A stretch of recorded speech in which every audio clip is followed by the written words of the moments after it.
Hello, good morning students. இப்போ வந்து நம்ம போன கிளாஸ்ல என்ன பார்த்தோம் அப்படின்னா ரேங்க் ஆஃப் மேட்ரிக்ஸ் நம்ம பார்த்தோம். ஸோ ரேங்க் ஆஃப் மேட்ரிக்ஸ் வந்து எப்படி போடணும்னு நான் சொல்லி கொடுத்தேன்.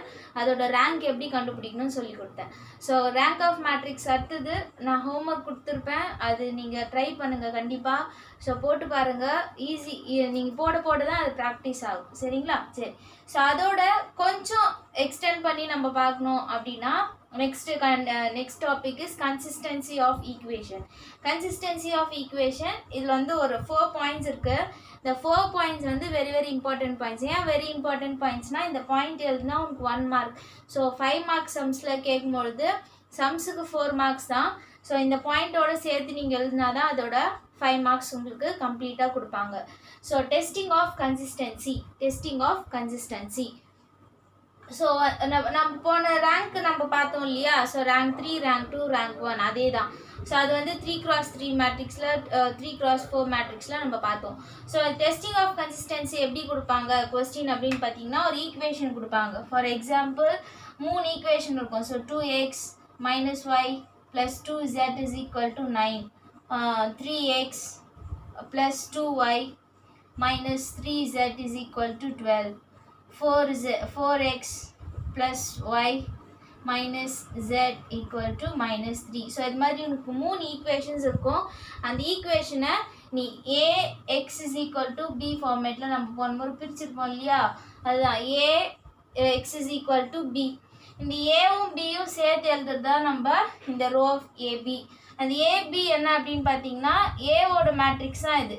2 minus 1 2, 3 2 minus 3 4 1 minus z. So 3x3 matrix வரும். அதோட பி வந்து இந்த ஆர்ஹெச்எஸில் இருக்குது தான் உங்களுக்கு பியோட வேல்யூ. நான் சம்மு போடும்போது நான் உங்களுக்கு தெளிவாக சொல்லி கொடுக்குறேன். ஸோ டெஸ்டிங் ஆஃப் கன்சிஸ்டன்சியில் இந்த ஈக்குவேஷன் ஃபார்மில் கொடுத்துருப்பாங்க. ஈக்குவேஷன் ஃபார்ம்லேருந்து நீங்கள் ரேங்க் ஆஃப் மேட்ரிக்ஸ் கண்டுபிடிக்கணும். So first point rho. So rho of A comma B which is not equal to rho of A. அதாவது ஏபியோட ரேங்க்கும் ஏவோட ரேங்க்கும் நாட் ஈக்குவலாக இருக்கும். இப்போ ஏபி நம்ம கண்டுபிடிக்கும் பொழுது ஃபார் எக்ஸாம்பிள் யூஸ்வலாக வந்து நான் ஜஸ்ட் எக்ஸாம்பிளாக நான் போடுறேன். இந்த 3 ட்ரையாங்கிளும் நம்ம 0 கொண்டு வந்துடும் இல்லையா? ஸோ மீதி எலமெண்ட் வந்து இந்த ஃபார்மேட்டில் உனக்கு சம்மு எண்ட் ஆகும். ஸோ இந்த சம்மில் நீ எப்படி கண்டுபிடிக்கணும்? ஏ கமா பி. இது வரைக்கும் வந்து பார்த்தீங்கன்னா 3x3 வரைக்கும் ஏ மேட்ரிக்ஸ். இது மொத்தமாக சேர்த்திங்கன்னா ஏபி மேட்ரிக்ஸ். அப்போ ஏவோட ரேங்க் இது வரைக்கும் நீ யூஸ்வலாக நம்ம ரேங்க் பார்க்கும் மாதிரியே தான் நீ பார்க்கணும். ஸோ லாஸ்ட்டில் ஒரு எலமெண்ட் இருந்தால் அதோட ரேங்க் வந்து 3 இல்லையா? ஸோ மொத்தமாக சேர்த்து பார்க்கும்போது ஏபியோட ரேங்க் லாஸ்ட்டு ரோ ஃபுல்லாக நீங்கள் பார்க்கணும். அப்படி பார்க்கும்பொழுது ஏபியோட ரேங்க்கும் ஏவோட ரேங்க்கும் நாட் ஈக்குவலாக இருக்கும். சப்போஸ் இது 3னா இது 2வாக இருக்கும். ஸோ அது மாதிரி. ஸோ நாட் ஈக்குவலாக இருந்தால் inconsistent. Suppose A comma B equal to rho of A, இதுவும் 3ஆக இருந்தால் இதுவும் 3ஆக இருந்தால் ஈக்குவல். ஸோ ஈக்குவலாக இருந்தால் இது வந்து consistent. Rho of A comma B is equal to rho of A which is equal to n. அதாவது ஈக்குவல் டு என்னன்னா அந்த ஆர்டர் ஆஃப் மேட்ரிக்ஸ் தான். இதுவும் 3ஆக இருக்கும், இதுவும் 3ஆக இருக்கும், equal to n. So it's is equal to 3ஆக இருக்கும். ஸோ இந்த equation is consistent and unique solution. கன்சிஸ்டண்ட்டாக இருக்கும், யூனிக் சொல்யூஷன். யூனிக் சொல்யூஷன்னா ஒன்று. ஸோ ஒரு சொல்யூஷன் தான் உங்களுக்கு வரும். ஸோ யூனிக் சொல்யூஷன் அதாவது கன்சிஸ்டன்ட்லேயே 2 இருக்குது. ஒன்று வந்து யூனிக் சொல்யூஷன், இன்னொன்று வந்து இன்ஃபைனைட் நம்பர் ஆஃப் சொல்யூஷன். இது வந்து எப்படி இருக்குன்னா rho of A comma B it's equal to rho of A less than n. அதாவது 3 விட கம்மியாக இருக்கும். 3 விட கம்மினா இருக்கும் 2 ஆர் 1. 2 ஆர் 1. இது எப்படி கண்டுபிடிக்கணும் நான் சொல்கிறேன். ரேங்க் ஆஃப் மேட்ரிக்ஸ் நம்ம போடும்போது நம்ம போட்டுக்கலாம். இந்த 4 பாயிண்ட்ஸ் வந்து கண்டிப்பாக நீங்கள் எழுதணும். நாட் ஈக்குவலாக இருந்தால் இன்கன்சிஸ்டன்ட், ஈக்குவலாக இருந்தால் கன்சிஸ்டன்ட், ஈக்குவல் டு என்னாக இருந்தால் consistent and unique solution, less than or equal to என்ன இருந்தால் consistent and infinitely many solution. நீங்கள் 5 மார்க்கில் கேட்கும்பொழுது இந்த பாயிண்டோடு நீங்கள் சேர்த்து எழுதினா தான் உங்களுக்கு 5 மார்க் கண்டிப்பாக கொடுப்பாங்க. இல்லைனா 4 மார்க்ஸ் தான் உங்களுக்கு கொடுப்பாங்க. ஸோ இதுதான் வந்து இந்த பாயிண்ட்ஸ் நான் எக்ஸ்பிளைன் பண்ணியிருக்கேன். இதை வச்சு நம்ம சம்ஸ் நம்ம போட போகிறோம். இந்த 4 பாயிண்ட்ஸ் நீங்கள் நோட்டில் எழுதிக்கோங்க. இதை வந்து நான் ஜஸ்ட் எக்ஸாம்பிளாக சொன்னேன். நீங்கள் ரீகால் பண்ணி பார்க்கும்பொழுது உங்களுக்கு அது புரியும். நெக்ஸ்ட்டு நம்ம சம்முக்குள்ளே போகலாம்.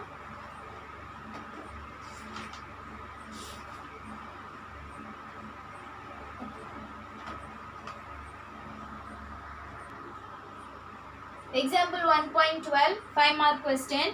ஸோ இங்கே வந்து பார்த்தீங்கன்னா உங்களுக்கு 3 ஈக்குவேஷன்ஸ் கொடுத்துருக்குறாங்க. So 2x plus y plus z is equal to 5, x plus y plus z is equal to 4 and x minus y plus 2 z is equal to 1. So this equation are consistent and solve them. நான் ஏற்கனவே சொன்னேன் இல்லையா? So கன்சிஸ்டன்ட்னா எப்படி இருக்கும்? ஈக்குவலாக இருக்கும். Row of ஏபியும் row of ஏவும் ஈக்குவலாக இருக்கும். இப்போ நான் சொன்னது வந்து நீங்கள் அந்த பாயிண்டில் போய் பார்த்தீங்கன்னா உங்களுக்கு தெரியும். நான் 4 பாயிண்ட்ஸ் எழுதி போட்டல. ஸோ கன்சிஸ்டன்ட் அவங்க கொடுத்துருக்குறாங்க. அவங்க கன்சிஸ்டன்ட்னு கொடுத்துருக்குறாங்க. ஸோ கன்சிஸ்டன்ட்னா அது வந்து ஈக்குவலாக இருக்கும். அண்ட் சால்வ் தேம் கேட்டிருந்தாங்கன்னா நீ XYZோட சேர்த்து நீ கண்டுபிடிக்கணும். சப்போஸ் சால்வ் தேம் கொடுக்கல அப்படின்னா ரேங்க் ஆஃப் மேட்ரிக்ஸோடு முடிச்சிட்டாவே உனக்கு சம் ஓவர் ஆகிடுது. சரிங்களா? இப்போ இதை வந்து நான் சொல்யூஷனில் நான் எழுதுகிறேன். ஸோ என்னோட புக்கில் எப்படி கொஸ்டின் கொடுத்துருக்காங்க பாருங்கள். நான் ஷார்ட்டாக எழுதி போட்டிருக்கேன். உங்கள் புக்கு பார்த்து கொஸ்டின் எழுதிட்டு அதுக்கப்புறம் நீங்கள் சொல்யூஷனை எழுத ஆரம்பிங்க. இப்போது இந்த மேட்ரிக்ஸை நான் ஸ்ப்ளிட் பண்ணுறேன். A, B மேட்ரிக்ஸை நான் பிரிக்கிறேன். இப்போ நான் சொல்லியிருந்தேன் இல்லையா, XYZோட கோஎஃபிஷியன்ட்ஸ் தான் A மேட்ரிக்ஸ். இந்த RHSல இருக்கிறது தான் B மேட்ரிக்ஸ். ஸோ எக்ஸோட கோஎஃபிஷியன்ட் ஃபர்ஸ்ட் ரோ 2 1 1 1 1 1 1 -1 2. ஸோ இது ஏன் நான் இங்கே டாட் வச்சிருக்கேன்னா B மேட்ரிக்ஸ் நம்ம எழுதுகிறோம் 5 4 1. ஸோ உனக்கு வந்து டிஃப்ரென்ஸ் தெரிஞ்சதுக்காக நான் அதை போட்டிருக்கேன். ஸோ உங்களுக்கு வேணும்னா அப்படியே கூட நம்ம எழுதிக்கலாம். சரி, ஃபர்ஸ்ட் ரூல் வந்து ரேங்க் ஆஃப் மேட்ரிக்ஸில் உங்களுக்கு என்ன இருக்கணும்னா ஃபர்ஸ்ட்டில் உங்களுக்கு 1ஆக இருக்கணும். ஆனால் இங்கே 2ஆக இருக்குது. அப்போ அங்கே 1 வரணும்னா நம்ம என்ன பண்ணலாம்? செகண்ட் காலம் தேர்ட் காலம்லேயும் உங்களுக்கு 1 கொடுத்துருக்காங்க. B நம்ம எடுக்கக்கூடாது. B வந்து செப்பரேட் வேல்யூ எதாக இருந்தாலும் இதில் தான் நீங்கள் மாற்றணும். அதே மாதிரி செகண்ட் ரோலையும் இருக்குது, இதுலேயும் இருக்குது இல்லைங்களா? அப்போ நீங்கள் என்ன பண்ணலாம் அப்படின்னா ரோல் இருக்கும்போது காலம் நீ எடுக்கக்கூடாது. ஸோ செகண்ட் ரோவையும் நீ எடுத்துக்கலாம், தேர்ட் ரோவையும் நீ எடுத்துக்கலாம். ஸோ உன்னோட இஷ்டம்தான். ஸோ செகண்ட் ரோ அப்படின்னு பார்த்தீங்கன்னா செகண்ட் ரோ வந்து ஃபர்ஸ்ட்டில் போய்டும். செகண்ட் ரோவை நீங்கள் எடுத்து போட்டுக்கலாம், தேர்ட் ரோ எது போட்டாலும் உங்களுக்கு ஆன்சர் வரும். So R1 implies R2. So அப்போ இந்த 1 நான் மேலே கொண்டு போகிறேன். ஸோ மேலே கொண்டு போனோம்னா 1 4. ஸோ செகண்ட் ரோ மேலே போகுது, ஃபர்ஸ்ட் ரோ கீழே வரும் 2 1 1 5. ஸோ லாஸ்ட் மேட்ரிக்ஸ் அப்படியே தான் இருக்கும். சரி, ஏற்கனவே சொல்லியிருந்தேன் இல்லையா ரஃப்.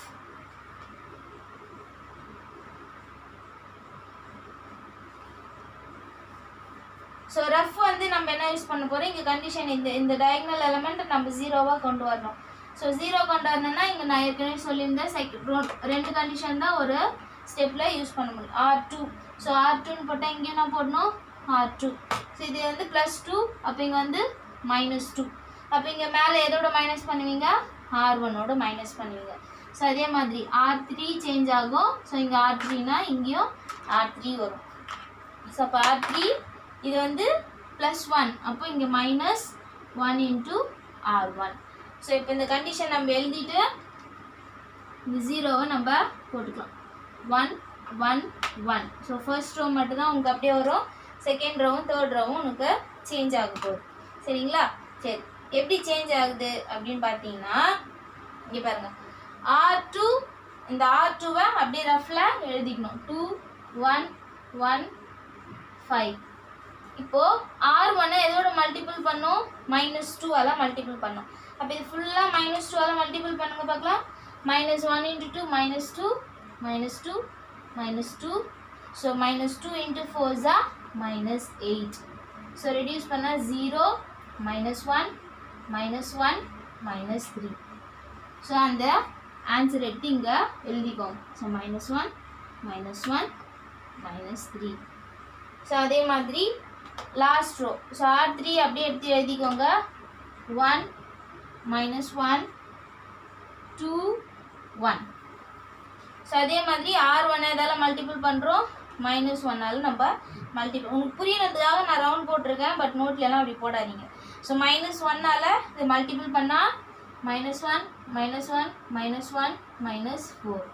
ஸோ ரெடியூஸ் பண்ணிங்கன்னா 0 -2 2 - 1 is 1 -3. இந்த சைன் எல்லாம் கரெக்டாக பார்த்து போடுங்க, பிக்கஸ்ட் நம்பர் சைன். ஸோ 0 -2 1 -3. ஓகேவா? சரி, இப்போ என்ன பண்ணலாம் அப்படின்னா நெக்ஸ்ட்டு இந்த வேல்யூ நீ 0வா கொண்டு வரணும். ஸோ இந்த வேல்யூவை நீ 0வா கொண்டு வரணும். ஸோ 0வா கொண்டு வந்தால் எப்படி கொண்டு வரலாம்? ஸோ இந்த நம்பர் இங்கே இருக்கணும், இல்லைன்னா இந்த நம்பர் இங்கே இருக்கணும், சேமாக தான் இருக்கணும். ஸோ மோஸ்ட்டாக டிவைட் பண்ணுறதோட ஒன்று என்ன சொன்னேன், மல்டிபிள் பண்ணுங்கள், அப்போ தான் உங்களுக்கு ஈஸியாக இருக்கும்னு சொன்னேன் இல்லையா? சரி, இப்போ என்ன பண்ணுறேன், இது வந்து நான் இங்கே 2 இருக்கு இல்லையா, இங்கே நான் 2 கொண்டு வர போகிறேன். இங்கே 1 கொண்டு வரணும்னா இது 2ஆல் டிவைட் பண்ணணும். அப்போ இது ரெண்டும் உங்களுக்கு ஃப்ராக்ஷனில் வந்துடும். ஸோ டிவைட் பண்ணாதீங்க. ஸோ R2 என்ன பண்ணலாம் அப்படின்னா R2 implies 2R2. So R2 implies 2R2. So இங்கே மைனஸ் போட்டுன்னு வச்சுக்கோங்களேன், மைனஸ் போட்டால் என்ன ஆகும், மைனஸ் இன்ட்டு மைனஸ் ப்ளஸ். அப்போ +2 வரும்போது என்ன ஆகும், -2 +2 ஆட் பண்ணிங்கன்னா 0 கிடச்சிரும் இல்லையா? இப்போ -2ஆல் மல்டிபிள் பண்ணுறேன் செகண்ட் ரோவை. ஸோ செகண்ட் ரோவை -2ஆல் மல்டிபிள் பண்ணும்போது உங்களுக்கு என்ன கிடைக்கும், 1 1 1 4 0 2. So -2 into -1 is 2. So -2 into -1 is 2. Multiple பண்ணுறோம். ஸோ அப்போது -2 into 3 is 6. ஸோ உங்களுக்கு சைன் அப்படியே சேஞ்ச் ஆகிடும். நெக்ஸ்ட்டு 0 -2 அப்படியே வந்துடும், 1 -3. இப்போ இங்கே வந்து பார்த்தீங்கன்னா ஆப்போசிட் சைன் வந்துச்சா? ஸோ 2 -2 இப்போ ஆட் பண்ணிங்கன்னா உங்களுக்கு 0 ஆகிடும். சரிங்களா? சரி, இப்போ இங்கே என்ன பண்ணுறேன்னா எனக்கு இடம் பத்தாததுனால இந்த ரஃப் நான் அழிச்சிடுறேன். நீங்கள் அப்படியே வீடியோ பார்க்கும்போது பார்த்து அப்படியே எழுதிவாங்க. ஓகே, இப்போ இது வந்து ஈக்குவலாக வந்துச்சு. இது இங்கே வந்து நம்ம 0 கொண்டு வர போகிறோம், ஏன்னா டயகனல் எலிமெண்ட் உங்களுக்கு 0 வரணும். ஸோ இதை எப்படி 0 கொண்டு வரலாம், இது ரெண்டையும் ஆட் பண்ணலாம். ஸோ R2 implies R2 வருமா R3 வருமா, ஏன்னா இங்கே R3 இதுதான் நம்ம 0 கொண்டு வர போகிறோம். ஸோ இங்கே என்ன வரும், R3. So R3 implies R3 இங்கேனா எழுதுறோம் அதே தான். ஸோ இது மைனஸ் இல்லையா, அப்போ என்ன பண்ணுறோம், ஆட் பண்ணுறோம். ஸோ இப்போ ஆட் பண்ணிங்கன்னா ஃபர்ஸ்ட் ரோ செகண்ட் ரோ அப்படியே வந்துடும், 0 2 2 6. ஸோ தேர்ட் ரோ ஆட் பண்ணுறோம், 0 + 0 0 -2 + 2 0 2 + 1 is 3 6 - 3 is 3. ஓகேங்களா?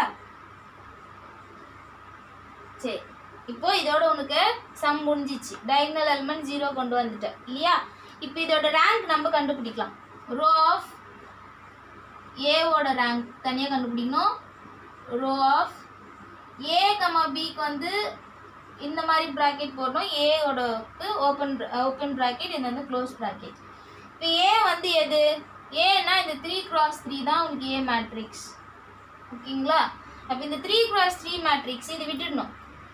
அப்போது இந்த 3x3ல் ஏவோட ரேங்க் என்ன, இங்கே ஒரு எலிமெண்ட் இருக்கு இல்லையா லாஸ்ட் ரோவில், அப்போ இதோட ரேங்க் வந்து என்னது 3. அப்போ ஏபின்றப்போ எது பார்க்கலாம் அப்படின்னா இது ஃபுல்லாக தான் உங்களுக்கு ஏபியாக வரும். 3x4 ஃபுல்லாக பார்க்கணும். சரியா? இந்த லாஸ்ட் ரோ ஃபுல்லாக பார்க்கணும். ஏ வரும்போது 3x3 பார்க்கணும், ஏபின்னு வரும்போது 3x4 பார்க்கணும். அப்போ இப்படி பார்க்கும்பொழுது 2 எலிமெண்ட் உனக்கு வருது. அப்போ லாஸ்ட் ரோவில் உனக்கு நம்பர் இருக்குது. அப்போ அதோட வேல்யூ என்னது, ரேங்க்கு 3. So therefore rho of A comma B which is equal to rho of A. So ஏபியோட ரேங்க்கும் ஏவோட ரேங்க்கும் ஈக்குவலாக இருக்குது. ஸோ இட் இஸ் என்னது, கன்சிஸ்டன்ட். அவ்வளோதான்.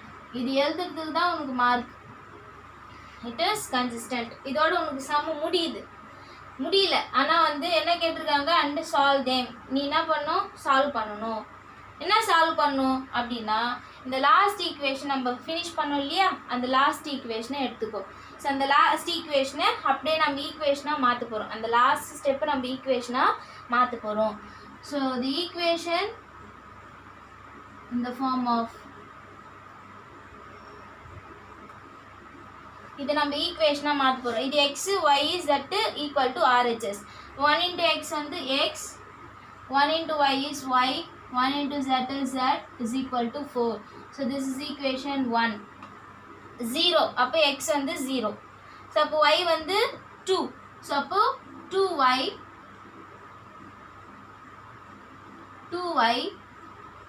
plus 2z is equal to 6. Last ரோவில் பார்த்தீங்கன்னா x 0, y 0, z வந்து 3. So 3z is equal to 3. So இது செகண்ட் ஈக்குவேஷன், இது தேர்ட் ஈக்குவேஷன். ஸோ இந்த பக்கம் பார்த்து காப்பி பண்ணிக்கோங்க. ஸோ இது கண்டினியூவேஷன் இன்னும் முடியல, இன்னும் சம் XYZோட வேல்யூ நம்ம கண்டுபிடிக்க போகிறோம். ஸோ அதை கண்டுபிடிச்சா தான் உனக்கு சம் முடியுது. சரி, இப்போ இந்த தேர்ட் ஈக்குவேஷன்லேருந்து நம்ம ஜெட்டோட வேல்யூ கண்டுபிடிக்கலாமா? From equation 3. So 3z is equal to 3. So அப்போ 3 கேன்சல் ஆகிடும். ஸோ ஜெட்டோட வேல்யூ வந்து 1. ஓகேவா? சரி, இப்போ ஜெட் வேல்யூ கண்டுபிடிச்சிட்டேன். இது எடுத்துன்னு போயிட்டு substitute 2. So substitute z equal to 1 in equation 2. So it's a very very important sum. So கொஞ்சம் பெருசாக இருந்தாலும் ஈஸி சம் தான், கொஞ்சம் நீங்கள் ப்ராக்டிஸ் பண்ணிங்கன்னா வந்துடும். So second equation is 6. So ஜெட்டோட வேல்யூ இங்கே சப்ஸ்டியூட் பண்ணு. 2y plus 2 into 1 is equal to 6. So 2y plus 2 is equal to 6. So plus 2 அந்த பக்கம் போகும்போது -2. So 6 minus 2 is 4. இப்போ கேன்சல் பண்ணால் 2 1s are 2 2s are. So y is equal to 2. So z value is 1, y value is 2. So next, substitute z is equal to 1 and y is equal to 2 in equation 1. ஏன்னா x value நம்ம கண்டுபிடிக்க போகிறோம் இல்லையா? So x அப்படியே இருக்கட்டும், y plus z is equal to 4, first equation.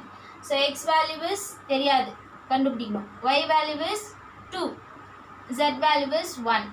So 2 plus 1 is 3. So plus 3 அந்த பக்கம் போகும்போது -3. So x is equal to 1. So therefore x is equal to 1, y is equal to 2 and z equal to 1.